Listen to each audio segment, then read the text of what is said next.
Short is the story, long is the life.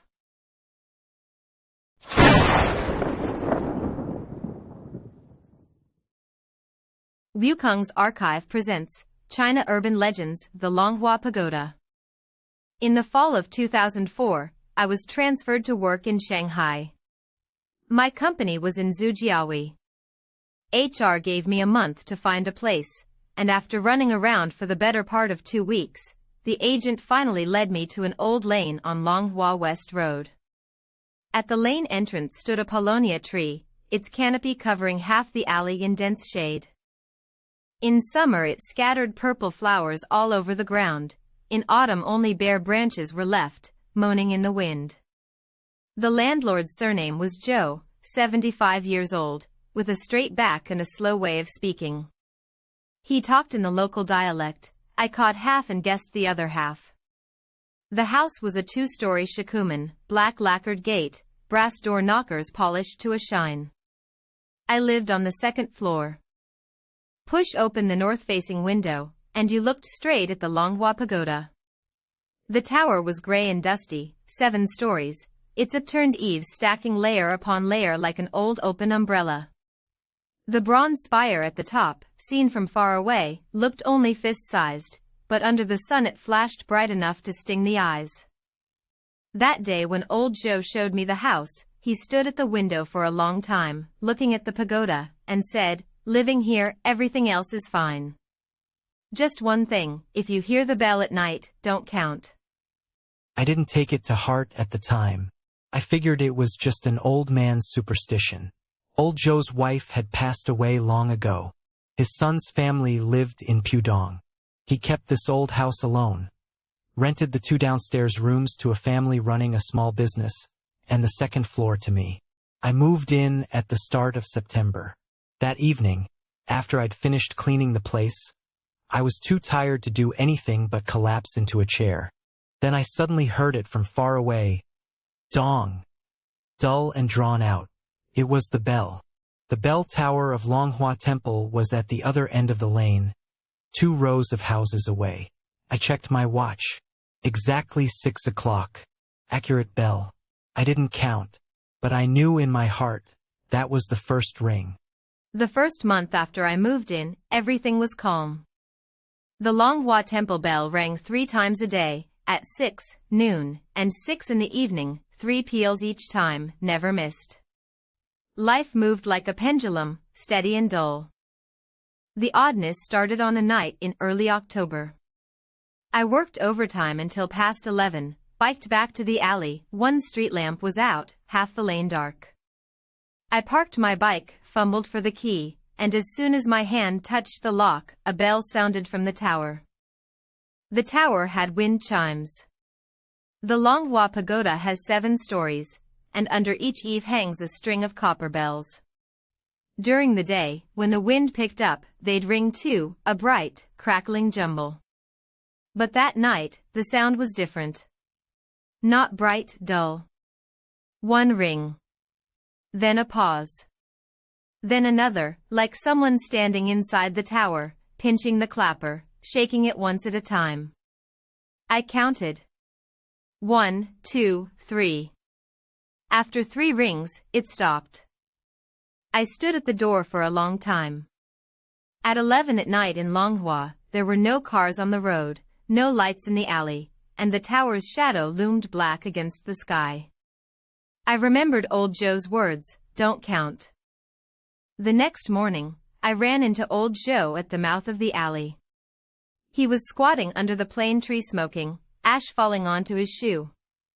I said, "Uncle Zhou, last night the chimes on the tower rang. Did you hear it?"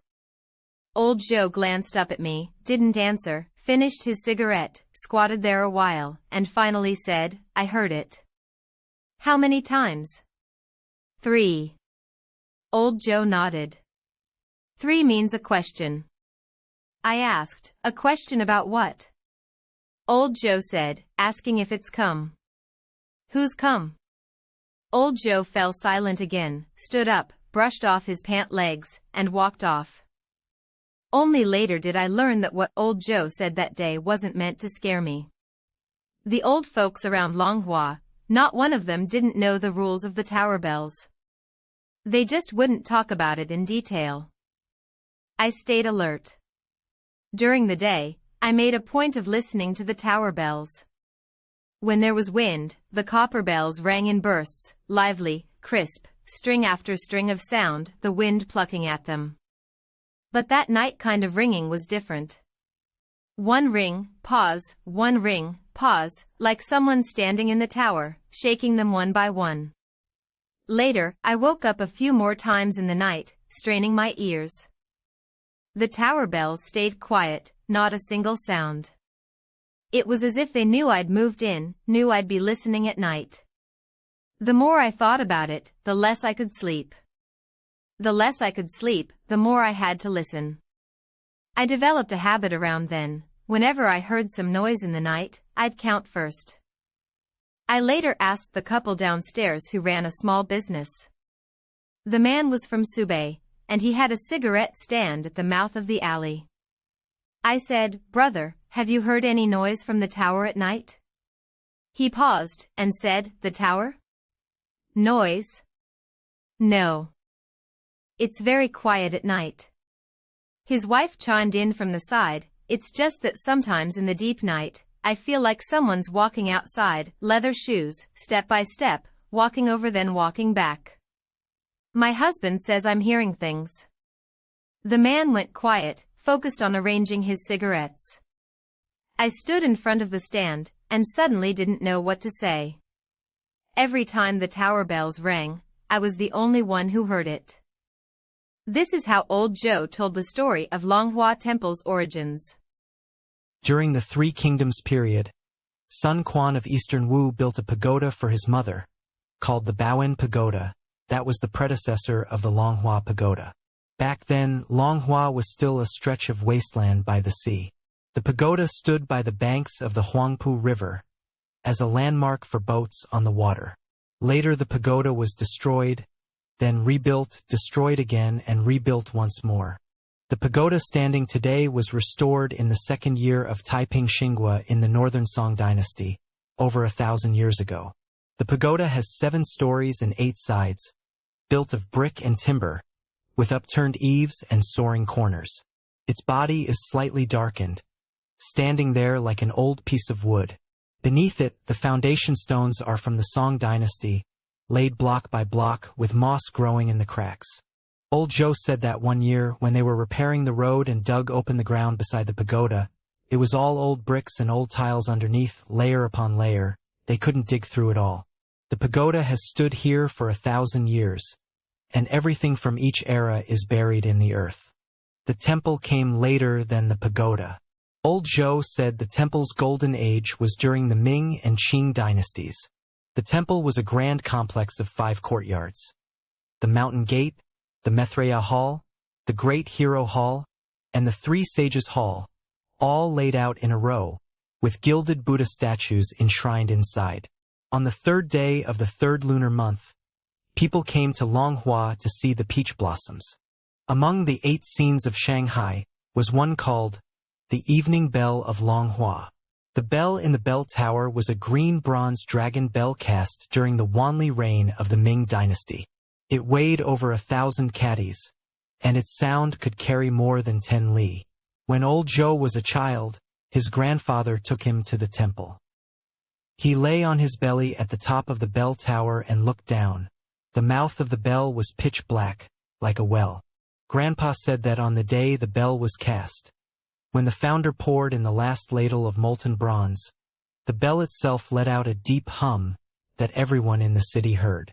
The founder said, "It's done. This bell has a spirit." Old Zhou said he used to wonder, as a child, how a bell weighing over 1,000 catties was hung in the bell tower.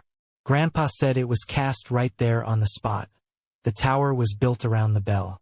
The bell came before the tower. The tower was just to shelter the bell from rain.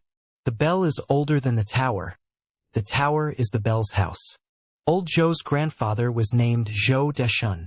During the Republic era, he served as an incense keeper at Longhua Temple, and he held the position for 40 years.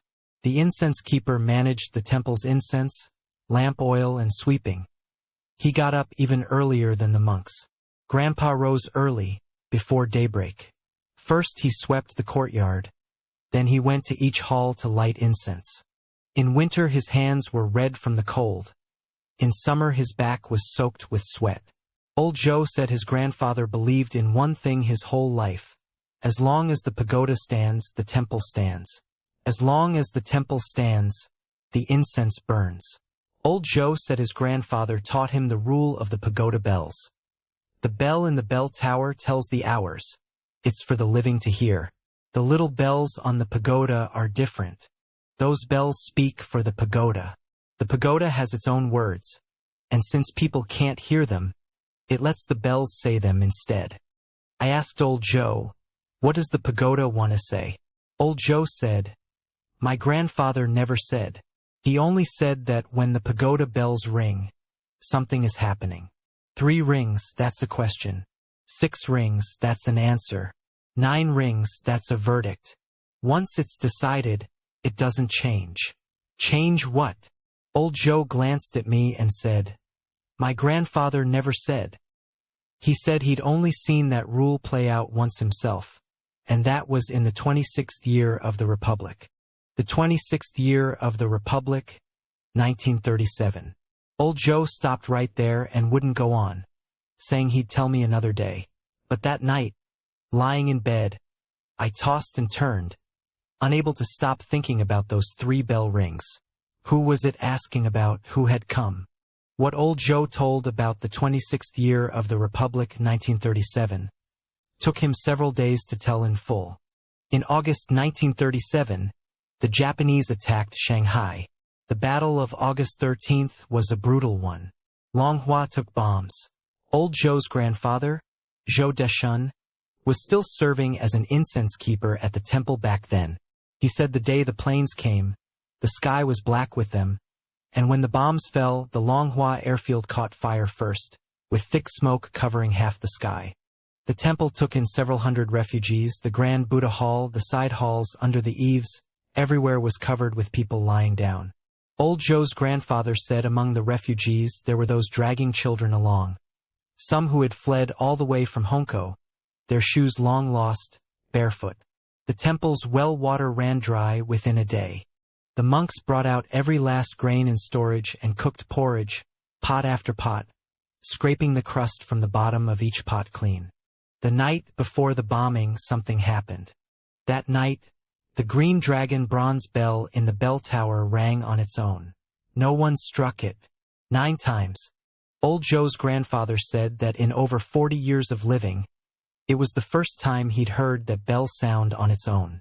The bell's toll carried far into the night. 1. Then another. Then another. Like someone was counting something. All the monks in the temple got up and stood in the courtyard listening. But no one dared go to the bell tower. A young novice picked up a lantern, meaning to go check, but the head monk grabbed him and held him back. The head monk said, "Don't go. It's counting people." That night, all the refugees in the halls woke up. They knelt in a dark, dense mass across the ground. No one made a sound. No one chanted sutras. Each time the bell rang, the people on the ground shuddered along with it. When the 9 strikes were done, the sky at the horizon was already turning pale. No one closed their eyes again. At dawn the next day, the planes came. Bombs fell on the airfield and on the empty ground in front of the temple, shaking the tiles of the Grand Buddha Hall so they clattered down in sheets. A large chunk of the temple wall was sheared off by shrapnel. One bomb landed in front of the temple gate and didn't go off. It was a dud, half buried in the dirt, tail sticking out, lying there like a resting fish. No one dared touch it. Years later, in 1958, during the Great Steel Smelting Campaign, workers digging an air raid shelter in front of the temple unearthed that dud shell. A bomb disposal team came and hauled it away. The day they took it, onlookers lined half the street. At this point in the story, Old Zhou stopped, spat on the ground, and said, "Grandpa said that bell never rings for no reason." When it rings, something's going to happen. 9 strikes, that means the count is finished. Once the counting is done, people are due to take the road. I asked him, "Those refugees the temple took in, what happened to them later?" Old Zhou said, "Those who survived, left. Those who didn't." I didn't dare ask anymore. Those days, on my way home from work, I'd pass Longhua Temple, and I'd stand at the mountain gate staring up at that bell tower. The tower wasn't tall, with gray tiles, the inside a black void. I imagined that night in 1937. Several hundred refugees packed into the halls, the bell ringing on its own, strike after strike, counting up to 9. No one knew why it rang. But the next day, the bombs fell. Maybe that bell wasn't only counting the people in the temple. Maybe it was counting all of Longhua. In the Longhua area, a major incident occurred during the Republican era. Old Zhou never mentioned it. I found out about it on my own.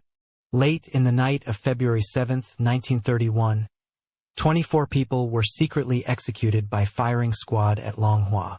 Among them were 5 writers from the League of Left-Wing Writers, Rou Shi, Yin Fu, Hu Yepin, Wukong, and Li Qiushi, all young people in their 20s. The execution site was near the Longhua Pagoda, in a stretch of wasteland. When I dug up this information, my hands went a little cold. Rou Shi was under 30 when he was executed, and he left behind a child. Yin Fu wrote poetry under the pen name Bai Mang. Lu Xun wrote about him in Memory of the Forgotten, describing him as having very regular features with dark skin. Lu Xun said, "I feel with heavy weight that I have lost very good friends, and China has lost very good young men." Old Zhou's grandfather once told a story that touched on this matter. Old Zhou said his grandfather had told him that spring came early that year. The peach blossoms beneath the Longhua Pagoda bloomed in February. Peach blossoms blooming in February. The older generation all said it was unnatural. 3 days after the blossoms opened, they all fell, and then those 24 people were gone. Old Zhou's grandfather said that during those 3 days, the temple bell rang once. 6 times. 6 rings meant a response, someone had answered. Later, a poem began circulating in the Longhua area, and no one knew who wrote it. Longhua gazes down through ages, its noble spirit high. Heroes perish, yet there will unbroken still. Peach blossoms outside the wall, blood within. Both equally vivid, equally red. Old Zhou said that everyone from his grandfather's generation could recite it by heart. It was said that in the 23rd year of the Republic, 1934, a man imprisoned in the Longhua jail wrote it on the wall of his cell. The poem spread for decades and became known as the Longhua Peach Blossom Poem. I later went to visit the Longhua Martyrs Cemetery. The cemetery sits right beside the temple, separated only by a wall. The poem is inscribed on the memorial monument. I stood before the monument for a long time. It was spring, and the peach blossoms in the cemetery were in full bloom, pink and white, stretching in patches across the grounds. I suddenly wondered, the peach blossoms from those 3 days in February 1931, were they from the same trees as these? Trees age, but the flowers return every year. Who do they bloom for? When I got back, I went through old newspapers from that period. In early February 1931, Shanghai had seen several days of overcast drizzle, and the cold was extraordinary. In weather like that, peach blossoms should not have bloomed. I flipped forward a few more days. In the February 8th newspaper, buried in a corner of the society section, there was a small item the size of a square of tofu, saying that 24 people had been dealt with at Longhua.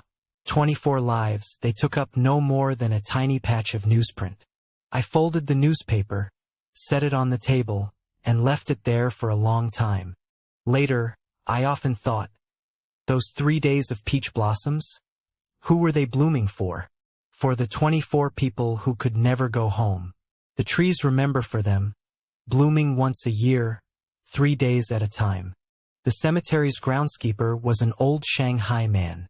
Seeing me stand before the monument for so long, he came over to strike up a conversation. "Little one here to look at the peach blossoms?" I said, "Just looking." He said, "Peach blossoms, they come every year. Look how full they're blooming this year." He paused, then added, "Blooming full this year. In years when they bloom full, more people pass on." I was taken aback and wanted to ask what he meant, but he had already walked off, carrying a thermos, ambling away unhurriedly. In 1966, during the Destroy the Four Olds campaign, Longhua Temple didn't manage to escape. Old Zhou was in his 20s back then, and he watched with his own eyes as the Red Guards entered the temple. He said the Red Guards carried the scriptures out of the sutra library and burned them, stack after stack. The fire burned for a full day and night, and the ashes drifted half a street away. Even the paulownia trees were covered in a layer of black soot. The Buddha statues in the Great Hall were smashed. Some of the Arhat statues in the side halls were carried off, and the rest were broken to pieces, the shattered fragments swept up by the cartload. The plaque above the mountain gate was taken down and trampled underfoot. What hurt old Zhou the most was the bronze spire at the top of the pagoda. The bronze spire was the pagoda's hat, passed down from the Song dynasty to the Republic era. Its patina shone so bright you could see your reflection in it. The Red Guards called it one of the four olds, and set up a ladder to take it down. The bronze spire was pried off, fell to the ground, rolled a few times, and rolled into the pond behind the temple. Later they fished it out, smashed it to pieces, and threw it into a steel-smelting furnace. That night, old Zhou's father, old Zhou said his father was in his prime back then, got up in the middle of the night to relieve himself and saw something on top of the pagoda. He couldn't say what it was. Not light, not shadow, like a mass of darkness too thick to dissolve, crouching on the pagoda's peak, facing the direction where the books were being burned in the temple. His father stood in the courtyard and looked at it for a long time. The dark mass didn't move either. When the wind blew, it scattered a little. When the wind stopped, it gathered together again, even denser than before. The next day, his father told Zhou Deshun about it. After old Zhou's grandfather heard this, his face changed color. He was silent for a long while, and finally said just one sentence, "The hat is gone. It's cold." Old Zhou said his father never mentioned what happened that night again. Until the day he died, he never brought it up. Old Zhou asked him about it once, and his father's face darkened as he said, "What's a kid asking about that for?" Old Zhou didn't dare ask again. Later, old Zhou himself looked at the pagoda top several times at night, but he never saw anything. He said he didn't know whether he should count himself lucky or disappointed. That year, the green bronze bell in the bell tower was also taken down. The Red Guards wanted to smash it. They swung a sledgehammer and struck 3 times. The bell didn't break. With each strike, the bell let out a hum. Not loud, but everyone in the whole courtyard could hear it clearly, like the bell was sighing. The man swinging the hammer lost his nerve, left the bell lying in the courtyard, and no one dared touch it again. That bell lay in the yard for several years, weathered by wind and rain, growing a layer of green rust. Later, the bell was hung back in the bell tower. Old Zhou said, "Those 3 strikes, the bell remembered them. A bell is like a person. When it's been beaten, it holds a grudge. After that, the bell's sound changed, muffled, no longer as bright as before."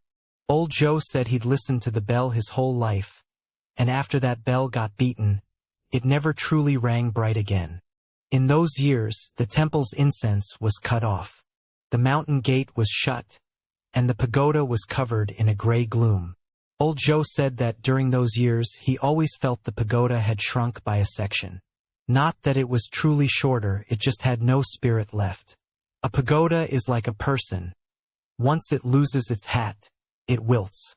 In those years, the bell in the bell tower was no longer rung either. Not that no one would ring it. There was no one to ring it. No one was left in the temple. The monks had all gone, leaving just a few elderly lay devotees who came during the day to sweep the grounds. Old Zhou said that one time he passed by the temple gate at night and heard a soft hum from the bell tower. Very faint, like the bell turning over in its sleep. He stood there for a while but didn't dare go in. Longhua's peach blossoms are famous. But old Zhou said that Longhua's peach blossoms were different from peach blossoms anywhere else. The tradition of viewing peach blossoms in Longhua dates back to the Ming dynasty. On the third day of the third lunar month, during the Longhua Temple Fair, people from the city came by boat. So many boats on the Huangpu River that they stretched in an unbroken line to the shore, where they disembarked to see the blossoms. The temple fair was lively. Acrobats, opera singers, candied figure vendors, tofu pudding sellers, stalls lining the road all the way from the temple gate to the riverbank. It was at its peak during the Republican era. Men of letters and refined gentlemen would carry their teapots, sit beneath the peach trees, and stay all afternoon. There was a saying back then: Longhua's peach blossoms were planted on graveyard ground. In the old days, this whole area was one vast burial ground. Graves of the poor, unmarked paupers' pits, stretching one after another. Someone, looking for an easy solution, planted peach trees among the grave mounds. The trees grew vigorously, and the blossoms bloomed brilliantly. The flower viewers didn't know that beneath their feet lay the dead. Peach trees are hardy things, easy to grow. Planted on a grave mound and left alone, they shoot up on their own. The less anyone tends to them, the wilder they bloom. Old Zhou said his grandfather had told him that Longhua's peach blossoms had a temperament. The more profusely the blossoms bloomed in a given year, the more people died that year. Old Zhou didn't believe it, but he said that in his 75 years of life, a rough tally showed it had rarely been wrong. When he said this, his face showed no particular expression, as if he were talking about something that had nothing to do with him. That spring I went to see for myself. Behind Longhua Temple, along the railway tracks, were grove after grove of peach trees. The blossoms were truly profuse. Pink so pale it was almost white, weighing the branches down until they bent. When the wind blew, the petals fell like snow. There really were graves in the grove. Some still had their earthen mounds. Others had already flattened, leaving only shallow rings of indentation in the ground. The blossoms grew right at the edges of the grave mounds, in thick clusters, without consulting anyone. I stood for a while before a flattened grave. A tree covered in blossoms grew on it, so dense you couldn't see the branches. I didn't know who lay beneath, nor when the tree had been planted. It simply bloomed there. Later, flipping through old papers, I came across a Republican-era magazine with a piece about Longhua's peach blossoms. The peach trees of Longhua surpass all in the southeast. Around Qingming, red and white intermingle, and visitors stream like weaving. The writer didn't know what lay beneath those blossoms. One travel essay mentioned that you had to go early to see the blossoms. Best before sunrise, when dew hung on the petals like tears. After reading it, I thought, dew like tears. The man who wrote those words must have known something. I walked through the grove for a long time. The ground was covered in a layer of fallen petals, soft underfoot. An old woman sweeping the ground with a big broom went swish, swish as she swept, and mid-sweep she called out to me, "Young man, look at the blossoms all you like, but don't go deep into the grove." I asked why. The old woman said, "The trees in the deep part are old trees. What's buried under old trees is buried deep." Then she went back to sweeping and paid me no more mind. I stood at the edge of the grove, looking at that vast expanse of blossoms. The March wind was warm and balmy, the flower scent overwhelming. But in my heart, I suddenly understood something. People have been coming to Longhua to see the peach blossoms for hundreds of years, and what they were looking at was never the blossoms. Flowers are for the living to see. Graves are for the dead. Flowers growing on graves are for both sides to see together. The Longhua Pagoda really ran into trouble in 1984. That year, the tower tilted badly. At the worst spot, the tip was leaning out nearly half a meter. The government organized a major restoration. They put up scaffolding and wrapped the whole tower in layer after layer, like dressing the pagoda in a garment woven from bamboo strips. The work went on for over a year. Old Zhou said the workers on the pagoda were all from out of town, staying in a work shed next to the temple, dozens of men. By day there was clanging and banging. At night when it quieted down, people in the shed would chat. What they talked about most was the strange things in the tower. During the restoration, a few incidents happened. The first was in the inner chamber. Workers clearing out the tower's core room dug quite a few copper coins out of the cracks between the gray bricks. All from the Song dynasty, rusted beyond reading the characters. In the normal course of things, finding coins in a pagoda isn't unusual. They were pressed in when the tower was built. But one coin, the workers said, was from the 20th year of the Republic. How could a coin from the Republic era be wedged into a brick crack 1,000 years old? The crack was so narrow, how did the coin get in there? Nobody could explain it. Old Zhou said that one worker pocketed the coin, and within 6 months of going home, he fell off his bike and broke his leg. His wife wanted to throw the coin away, but he wouldn't let her, saying it was a pagoda coin that could protect the house. Whether he finally threw it out or not, nobody knows. The second was the central pillar. At the very center of the tower stands a great timber column, running from the base all the way up to the top. They call it the heart pillar. The whole skeleton of the pagoda hangs on that column. During the overhaul, workers discovered characters carved on the pillar. They were scratched very shallowly, as if cut with a fingernail or an iron nail, crooked and twisted, neither Chinese characters nor foreign writing. The workers called over the head of the engineering crew to look. He stared for a long time and said, "What the hell is this?" Then he had them sand it off. When old Zhou told this story, his tone was a little strange. Those characters had been carved on that pillar for who knows how many years. And just like that, they were sanded away. The third was the most sinister. In the latter half of the restoration, workers often heard footsteps in the tower at night.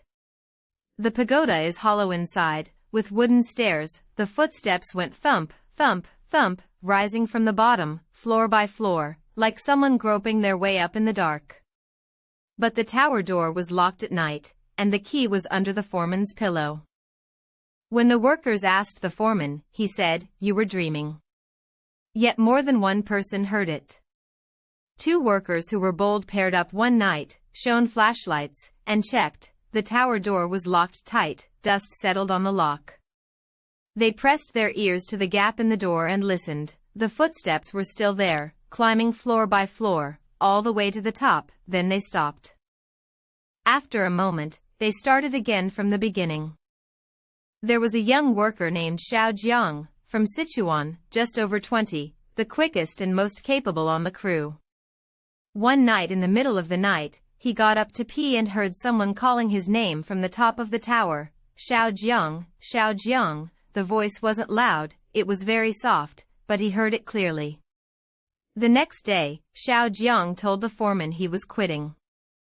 The foreman said, "We're only halfway through fixing the tower, you're leaving?" Xiao Jiang said, "If I don't leave, I'll have to stay in that tower." The foreman cursed him for a madman. Xiao Jiang settled his wages that very afternoon, shouldered his bedroll, and left. Later they heard he'd gone back to his hometown in Sichuan and never came to Shanghai again. And the foreman? Old Zhou said the foreman was transferred away the following year too.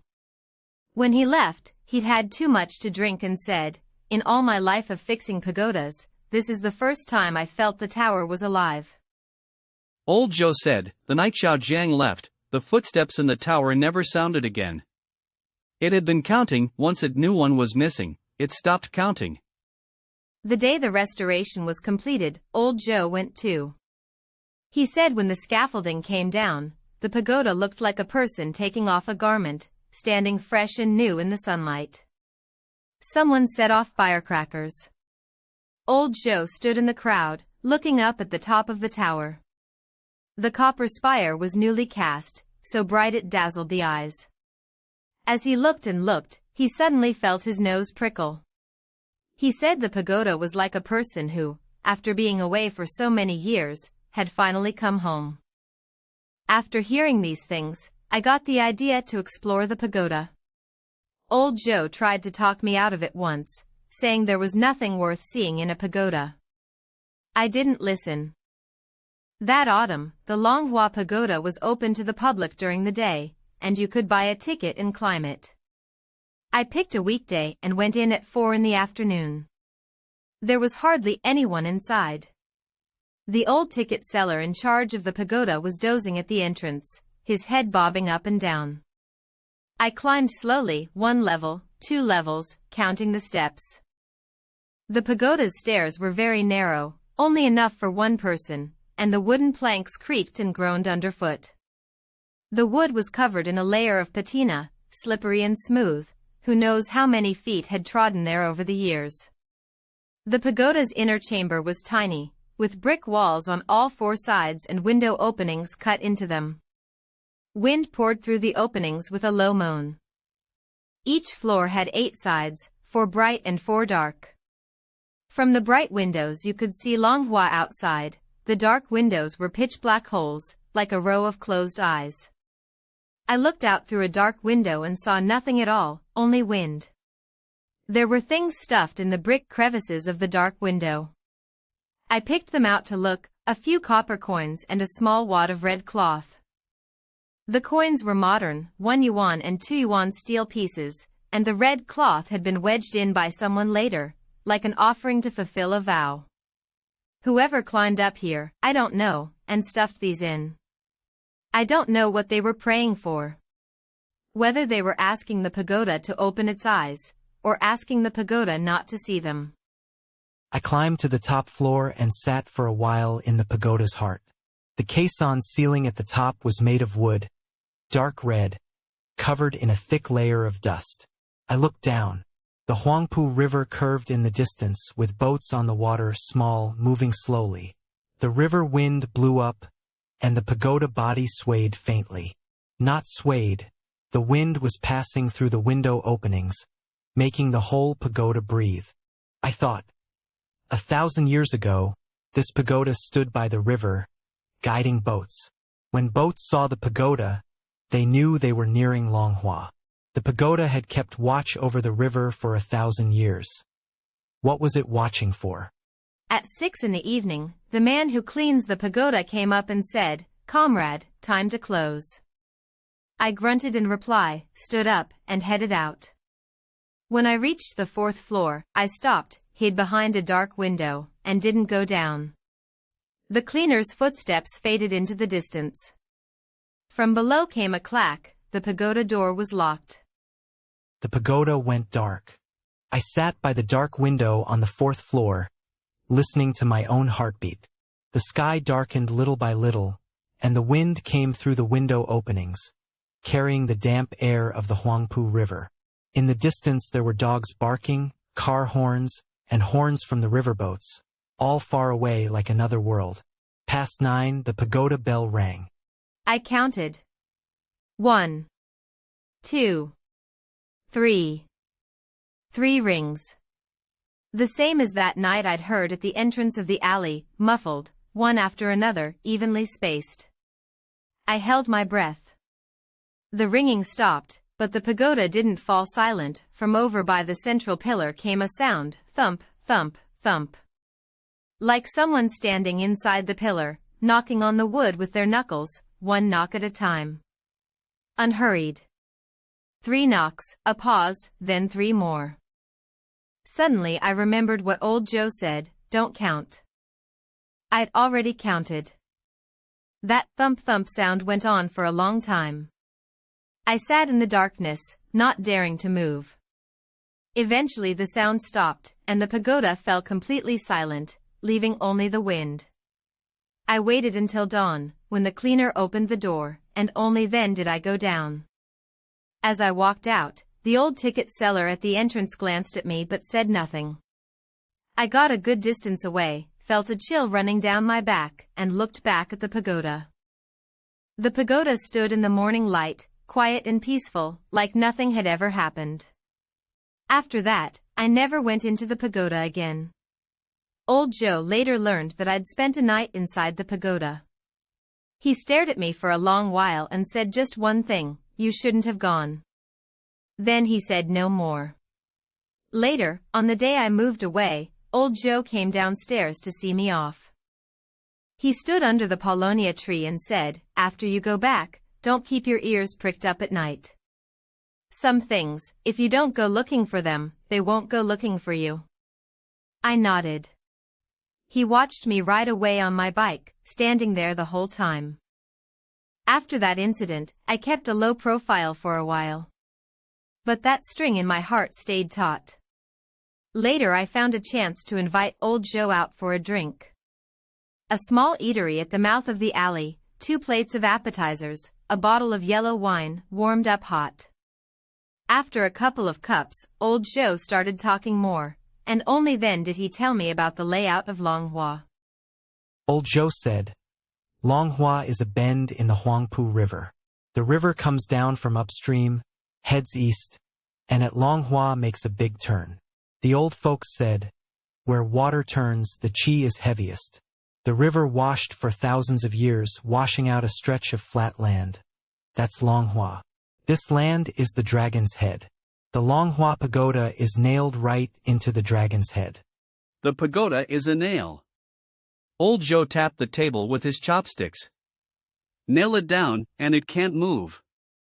The pagoda is for boats to see, and also for that thing under the water to see. As long as the pagoda is there, it stays down below. If the pagoda's gone, it'll come out." I asked, "What's under the water?" Old Zhou took a sip of wine. "My grandfather said, there's something waiting in the Huangpu River, waiting for what no one knows. How long it's been waiting, no one knows either. Grandfather said the river is older than people.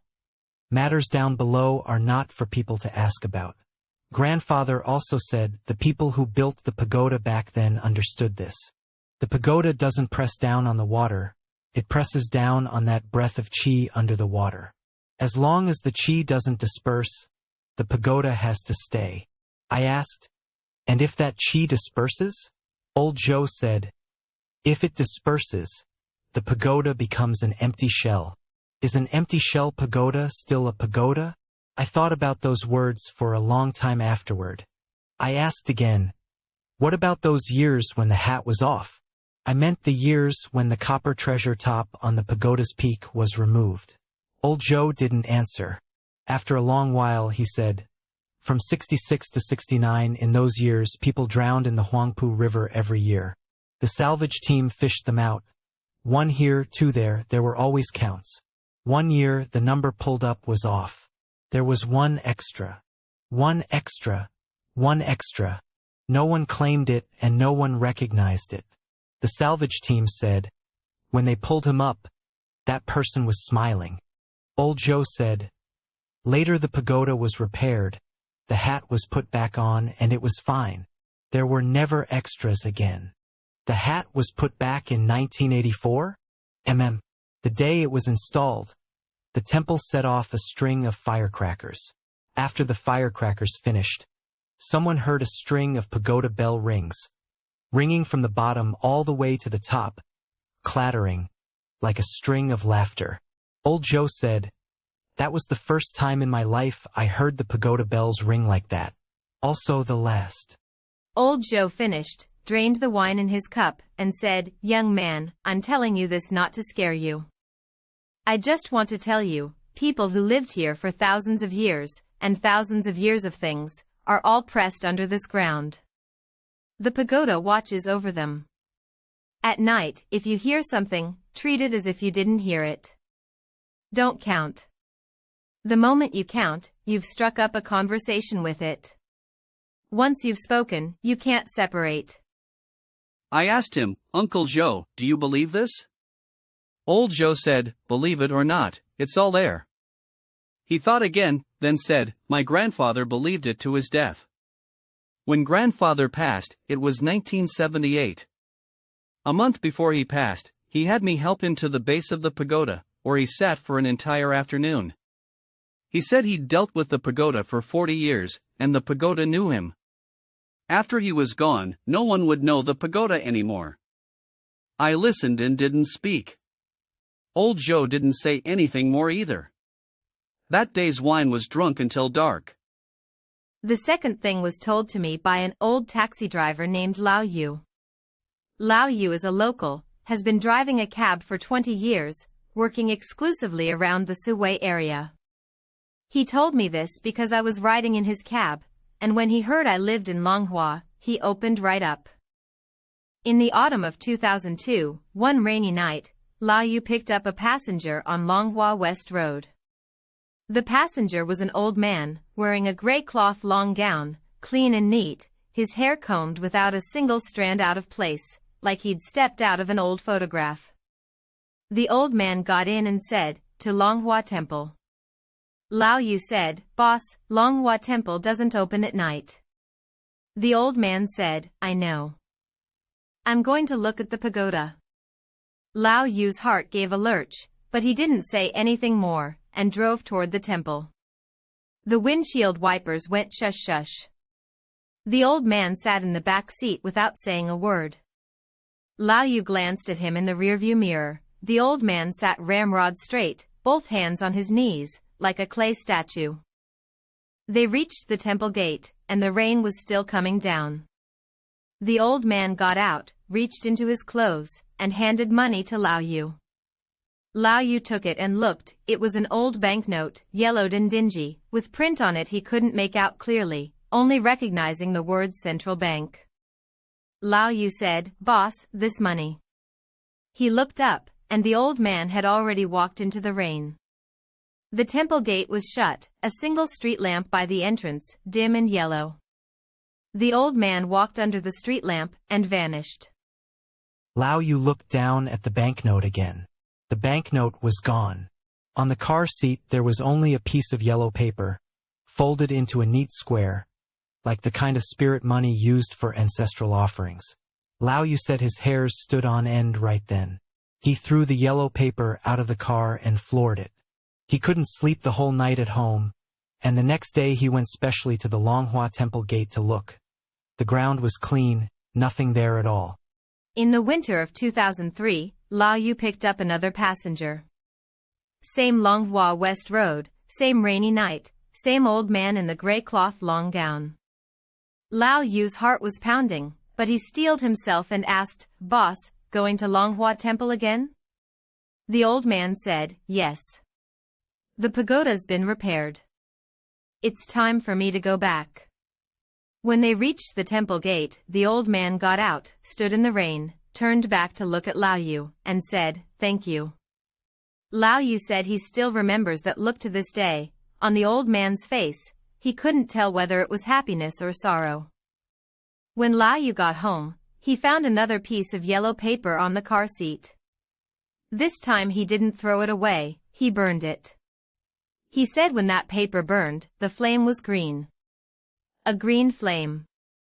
It burned for a long time, the paper was consumed, but the flame was still there, until finally with a puff, it went out. After finishing his story, Lao Yu looked at me and said, "I asked around afterward. Back in that direction at Longhua Temple during the Republican era, there was a man who stood under the pagoda every day, looking up at it. Wore a gray cloth long gown. After the Cultural Revolution, nobody ever saw him again. I asked him who the man was. Lao Yu shook his head. Don't know. The pagoda got repaired, and he said it was time for him to go back." "Go back where?" Lao Yu said he never took the night shift on Longhua West Road again after that. His wife scolded him, saying a taxi driver, "What's there to be afraid of?" Lao Yu said, "It's not the living I'm afraid of." When he said this, the car happened to be passing Longhua Temple, the temple gate shut, the bell tower standing black against the sky. Lao Yu stubbed out his cigarette and said, "At night, that place just isn't meant for the eyes of the living." The matter of Longhua Airport was the last thing old Zhou told, and it was something I experienced myself.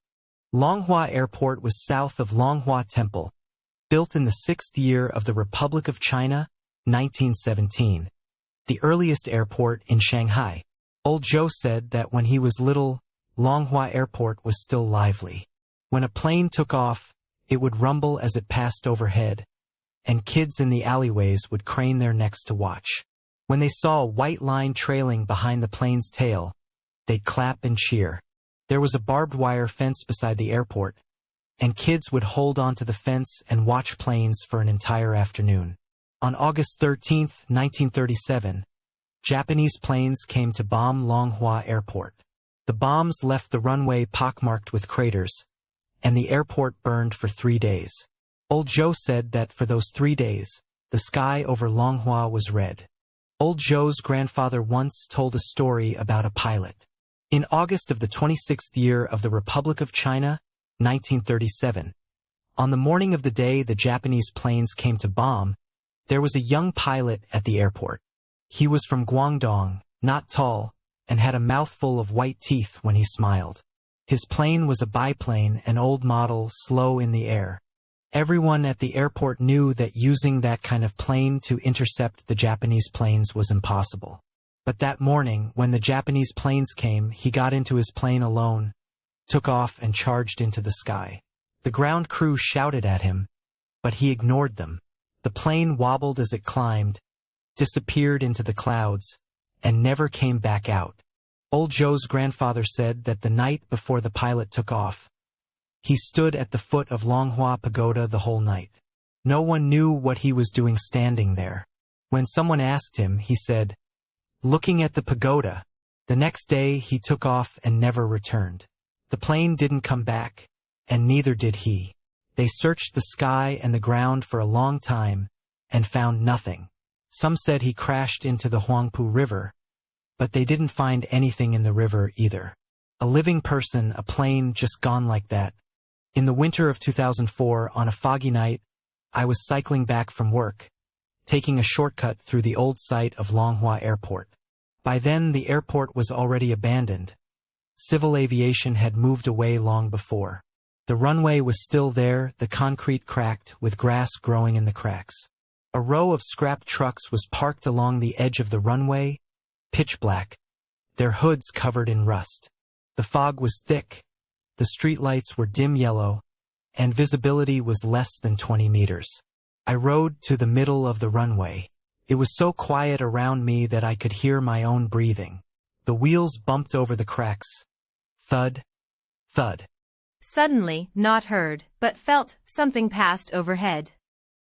It was very light, very slow, without a sound. I looked up.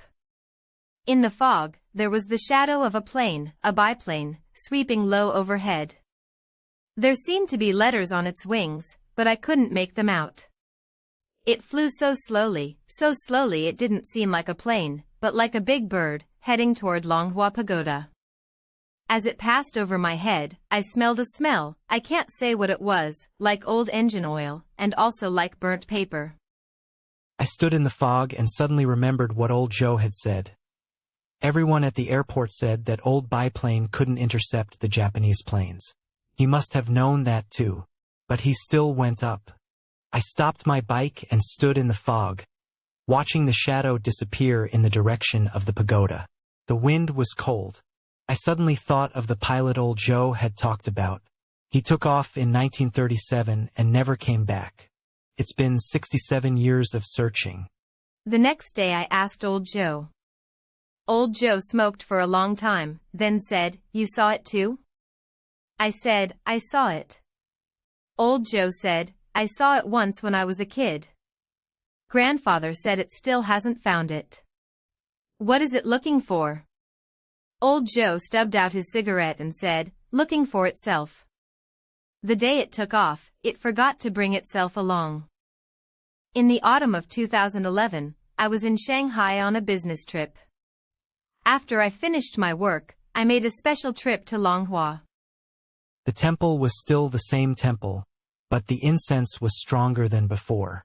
The mountain gate had been renovated, painted bright red, with tourists streaming in and out.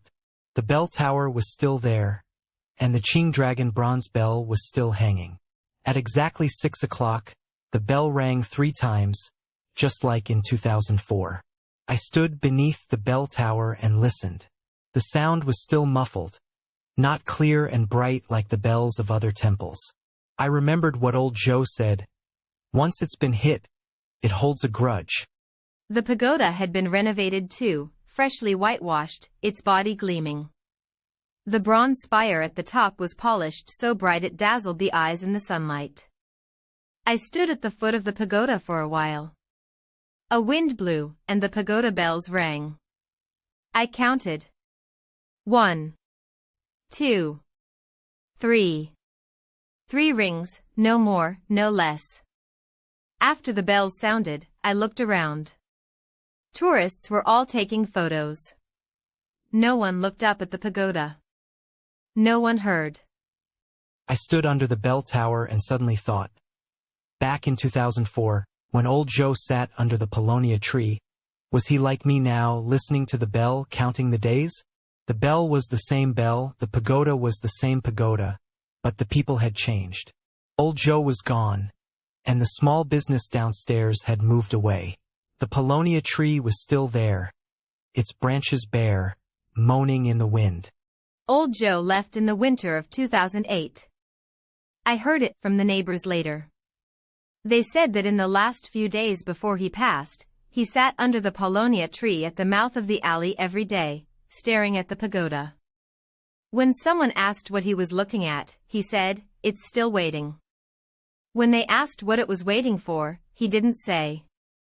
On the night before he passed, old Zhou called his grandson to his side and said, "Tell the one on the second floor, if the pagoda bells ring, don't count." I stood at the foot of the pagoda and suddenly understood why old Zhou told me not to count. Some things, if you don't count them, they pretend you don't exist. The moment you count, it knows. Once it knows, you can't leave. In February 1931, the peach blossoms bloomed for 3 days, and 24 people were gone. In August 1937, the bell rang 9 times, and the planes came. In 1966, the cap was taken off and it went cold. The pagoda has stood guard over the river for 1,000 years. And beneath the river, something has been waiting for who knows how long. The pagoda bell rings 3 times. It's asking, has it come? It has come. The day old Zhou taught me the rules, I didn't understand. By the time I understood, old Zhou was already gone. He kept watch over the pagoda his whole life, and in the end he never told me what it was that the pagoda was waiting for. Maybe he didn't know either. Maybe he knew but couldn't say. That winter, I went to Longhua one more time. Evening was falling, the sky was about to go dark, the tourists had all scattered, and I was the only one under the pagoda. The pagoda bells rang in the wind. I stood beneath it, and just as I counted to the 3rd ring, the bells stopped. The wind froze right there, as if someone had reached out and pressed the bells down. All around, it was terrifyingly still. I looked up at the top of the pagoda. The bronze spire, in the last shred of daylight, shone so bright it hurt the eyes. But I kept feeling that there was someone standing at the top of the pagoda, looking down too. I looked for a long time. The wind never came. Later, I left. I didn't look back. After that year, I never went to Longhua again. Sometimes I'd see the news about Longhua Temple on TV, and the camera would sweep past that pagoda, the bells swaying in the wind, and I'd turn off the television. Some sounds you only need to hear once. The pagoda has stood guard over the river for 1,000 years. The thing it's waiting for probably still has a long wait ahead. I was just a tenant who lived on the 2nd floor. I shouldn't know so much. That's the end of the story. What do you think? If you enjoyed this story, please like and subscribe. New urban legend every day.